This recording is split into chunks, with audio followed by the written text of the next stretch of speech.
Initié par le Grand Lyon et porté par les élus du Val-de-Saône, l'agenda 21 comporte un axe dédié à l'éducation au développement durable. Jusqu'à maintenant, nous étions tournés vers le public scolaire essentiellement, et depuis cette année, nous avons décidé d'élargir aux centres de loisirs, aux centres aérés. Juste à goûter, comme ça. C'est ça? C'est ça, vas-y, ouais. Goûte un petit peu. En tant que maire de la commune de Saint-Germain-au-Mont-d'Or, je témoigne qu'un travail de longue haleine est engagé depuis maintenant un certain nombre d'années en direction du public jeune pour l'éducation à la citoyenneté et l'éducation au développement durable. Alors pourquoi avoir retenu le centre de loisirs comme milieu dans lequel nous développons ces actions?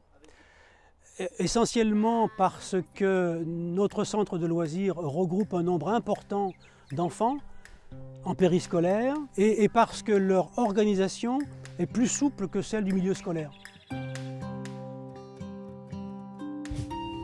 Ça doit être au fond, ouais, peut-être, ouais.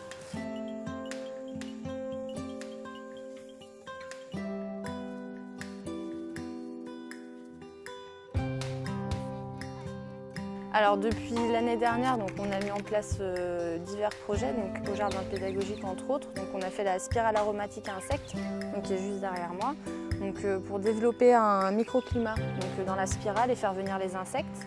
Pendant quelques jours, là, on est en train de travailler sur l'environnement. Il y a un peu de violet dedans. Il y a des insectes qui n'avaient pas de maison et qu'on pouvait leur faire des maisons juste avec des simples brindilles, avec des morceaux de bois, des écorces, des roseaux.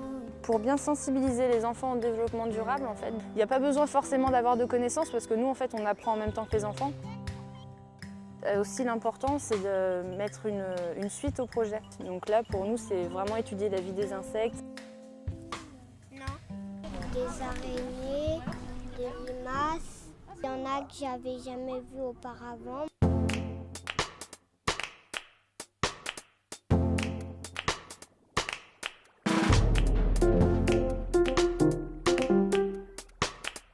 Non du tout, on fait 3 tonnes. On fabrique une cabane avec des bambous. Au Gorges d'Enfer, on a fait le projet Éco-Cabane pour montrer aux enfants les méthodes ancestrales de construction. Donc, comment ils faisaient avant pour construire en dur, donc avec du bambou, de la terre, de la chaux, de la paille. Je m'appelle Mathéo. Je ne savais pas comment fallait faire. J'ai appris qu'on pouvait faire des cabanes avec du mortier et c'est fabriqué qu'avec des choses de la nature. Et maintenant je sais.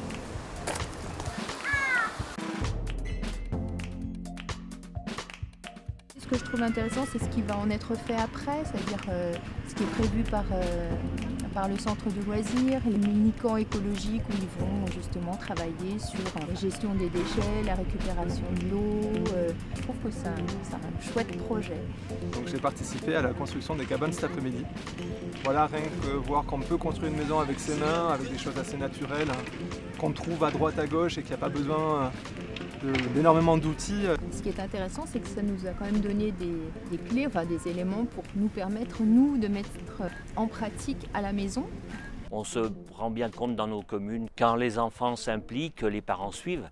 Et si on veut changer le comportement des grands, il faut commencer par là.